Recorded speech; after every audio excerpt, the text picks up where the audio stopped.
Selamat sore, kita kembali di KPA Online Tamrin bersama saya Sandy Sopakua. Pada pelajaran minggu ini merupakan pelajaran terakhir dari rangkaian yang berjudul Dipahat di Atas Batu. Sebelum memulai dari pelajaran kita, mari sama-sama kita berdoa. Bapa kami di surga, terima kasih Bapa atas berkat-Mu hingga sampai pada hari ini. Sekarang kami sudah tiba di pelajaran dalam rangkaian yang terakhir ya Bapa. Kiranya dengan pelajaran ini kami lebih dekat lagi kepadamu, sehingga kami lebih menuruti hukum-hukum-Mu. Terima kasih Bapa sudah mendengar dan menjawab doa kami, dalam nama Yesus Selamat dan Penebus kami. Amin. Berikut ini merupakan rangkaian dari pertanyaan-pertanyaan lain beserta jawabannya yang akan saya sampaikan. Pertanyaan pertama, bukankah Alkitab mengatakan bahwa 10 hukum itu bercacat? Ibrani 8 ayat 7. Tidak. Alkitab mengatakan bahwa manusialah yang bercacat atau berdosa. Di zaman perjanjian yang pertama, perjanjian lama, Ibrani 8 ayat 7. Dan Roma 8 ayat 3 mengatakan bahwa hukum tak berdaya oleh daging atau sifat alamiah manusia yang cenderung berdosa. Selalu begitu ceritanya. Hukum itu sempurna, tapi manusia itu bercacat. Selalu senang berbuat dosa, tak berdaya. Jadi Tuhan Sang Bapa harus mengutus Tuhan Sang Anak untuk hidup tanpa dosa di antara manusia, supaya tuntutan hukum Taurat digenapi di dalam kita. Roma 8 ayat 4. Melalui hadirat Roh Kudus dan dalam hati kita. Pertanyaan kedua, Galatia 3 ayat 13. Mengatakan bahwa kita ditebus dari kutuk hukum Taurat. Bagaimana menjelaskan hal ini?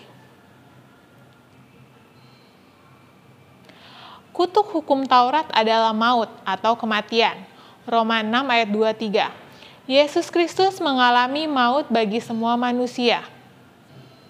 Mengalami kematian kedua yang berlaku bagi semua manusia. Ibrani 2 ayat 9. Itu artinya dia menebus semua manusia dari kutuk hukum Taurat atau maut dan menggantikannya dengan jaminan hidup kekal atau janji bahwa manusia yang menerima bahwa kematiannya menebus dosa manusia akan diberi hidup kekal.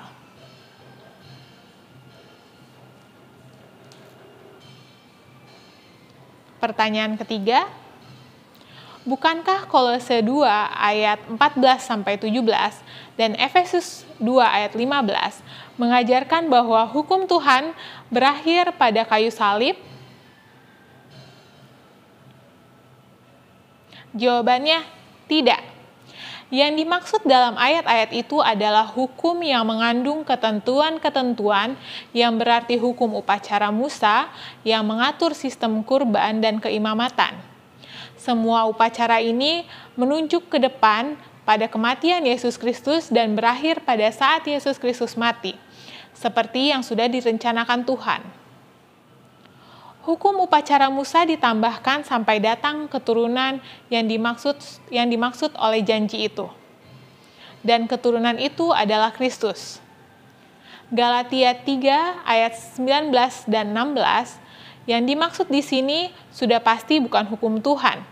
Sebab Paulus mengatakan Taurat Tuhan itu kudus dan perintah itu juga adalah kudus, benar dan baik. Roma 7 ayat 7 dan 12 untuk selamanya. Mazmur 111 ayat 7 dan 8.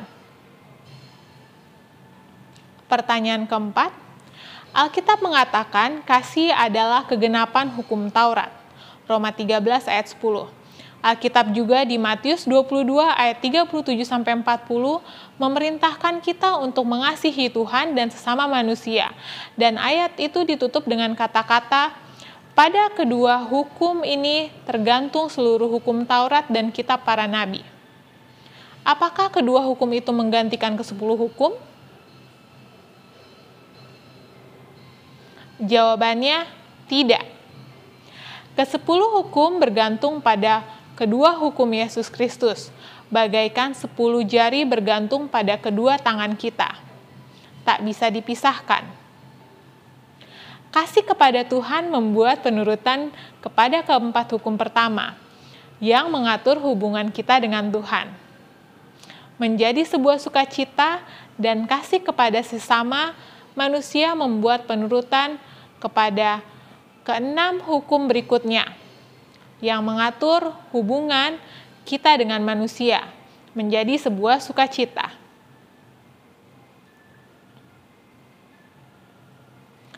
Kasih menggenapi hukum Taurat dengan cara menghilangkan perasaan terbebani oleh 10 hukum dan membuat kepatuhan pada 10 hukum menjadi sukacita.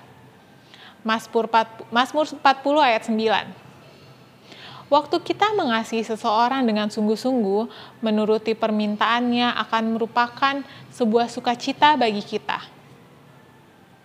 Yesus berkata, "Jikalau kamu mengasihi aku, kamu akan menuruti segala perintahku." Yohanes 14 ayat 15. Tak mungkin mengasihi Tuhan tapi tidak menuruti 10 hukum. Sebab Alkitab berkata, "Sebab inilah kasih kepada Tuhan, yaitu bahwa kita menuruti perintah-perintahnya." Perintah-perintahnya itu tidak berat. 1 Yohanes 5 ayat 3. Barang siapa berkata, "Aku mengenal dia," tetapi ia tidak menuruti perintah-perintahnya, ia adalah seorang pendusta dan di dalamnya tidak ada kebenaran. 1 Yohanes 2 ayat 4.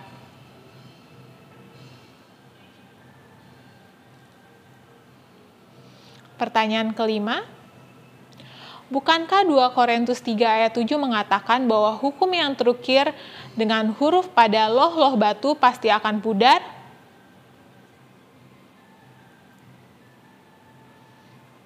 Jawabannya, tidak. Ayat itu mengatakan bahwa kemuliaan pelayanan Musa perihal 10 hukum itu akan pudar, tapi bukan 10 hukum itu sendiri. Baca lagi 2 Korintus 3 ayat 3-9 dengan teliti, seluruhnya. Inti ayat itu bukanlah pudarnya 10 hukum atau berakhirnya 10 hukum, tapi berpindahnya lokasi 10 hukum itu dari loh-loh batu ke dalam hati manusia. Pada zaman Musa, 10 hukum itu tertulis di atas loh batu. Pada zaman Perjanjian Baru, di bawah pelayanan Roh Tuhan atau Roh Kudus, melalui iman pada kematian Yesus Kristus, 10 hukum itu dituliskan dalam hati manusia. Ibrani 8 ayat 10. Sebuah peraturan yang ditempel pada papan pengumuman sekolah hanya menjadi efektif jika peraturan itu masuk ke dalam hati murid-murid. Pelayanan Roh Tuhan perihal 10 hukum menjadi efektif karena dia memindahkan 10 hukum itu ke dalam hati umat Tuhan. Maka kepatuhan pada hukum menjadi sukacita dan gaya hidup yang menyenangkan karena umat Tuhan memiliki kasih yang tulus pada Tuhan dan manusia.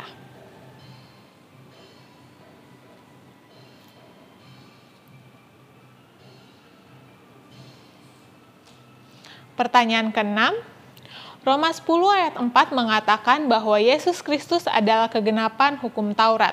Jadi 10 hukum sudah genap atau sudah berakhir, bukan? Jawabannya tidak. Genap dalam ayat ini berarti tujuan dari 10 hukum sudah berakhir, bukan 10 hukum itu sendiri. Itulah yang dimaksud dengan sudah selesai pada Yohanes 19 ayat 30. Artinya jelas, menuntun manusia pada Yesus Kristus di mana mereka dibenarkan dan disucikan adalah tujuan atau kegenapan akhir dari 10 hukum. Yang ketujuh, kenapa banyak orang yang mengajarkan bahwa hukum Tuhan sudah tidak berlaku lagi? Atau Roma 8 ayat 7. Jawabannya, sebab keinginan daging adalah perseteruan terhadap Allah, karena ia tidak takluk kepada hukum Allah. Hal ini memang tidak mungkin baginya. Mereka yang hidup dalam daging tidak mungkin berkenan kepada Allah.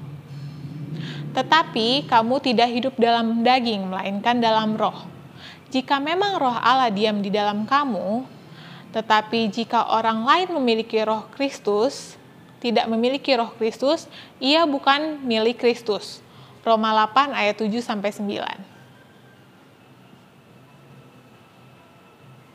Pertanyaan ke-8. Apakah umat Tuhan di Perjanjian Lama diselamatkan karena menurut 10 hukum?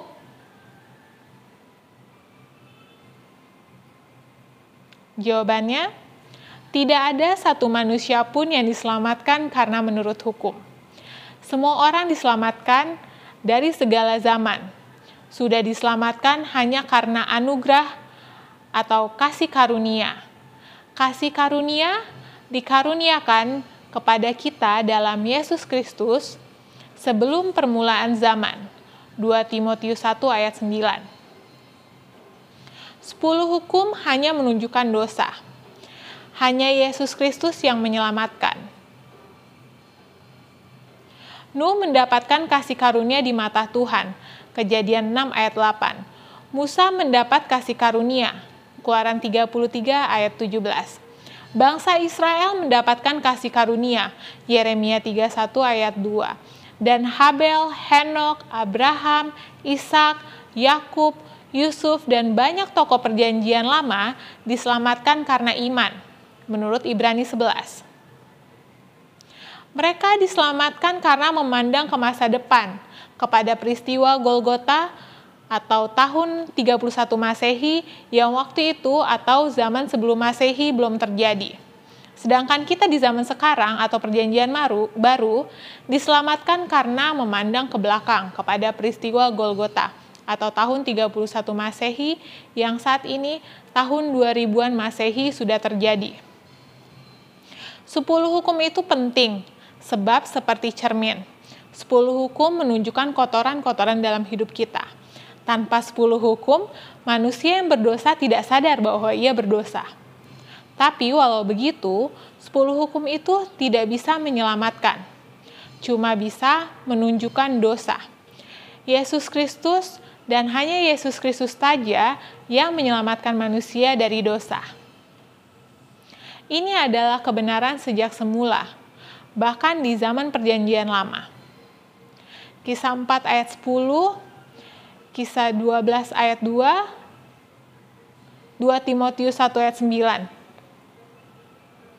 Pertanyaan ke-9. Kenapa harus repot-repot mempelajari 10 hukum? Bukankah kata hati atau hati nurani saja sudah mencakup sebagai penuntun hidup yang bisa dipercaya? Amsal 14 ayat 12. Jawabannya tidak. Percaya pada hati sangatlah berbahaya. Alkitab membicarakan tentang adanya hati nurani yang licik, hati nurani yang tercemar, dan hati yang membatu.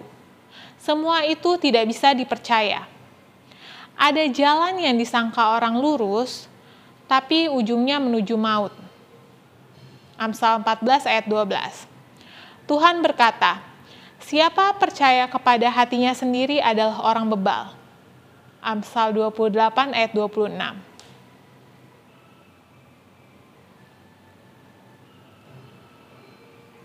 Demikianlah rangkaian dari pertanyaan-pertanyaan beserta jawabannya, dan ini merupakan akhir dari rangkaian pelajaran yang berjudul Dipahat di atas batu. Oke, dengan ini mari sama-sama kita berdoa. Bapa kami surga, terima kasih Bapa atas berkat-Mu dari awal pelajaran kami hingga sekarang sampai telah berakhir ya Bapa. Atas pelajaran yang telah kami pelajari, berkatilah dengan pelajaran ini, kami dapat mengerti mengenai hukum-Mu dan dapat lebih dekat lagi kepadamu ya Bapa. Terima kasih Bapa sudah mendengar dan menjawab doa kami, dalam nama Yesus Selamat dan Penebus kami, amin.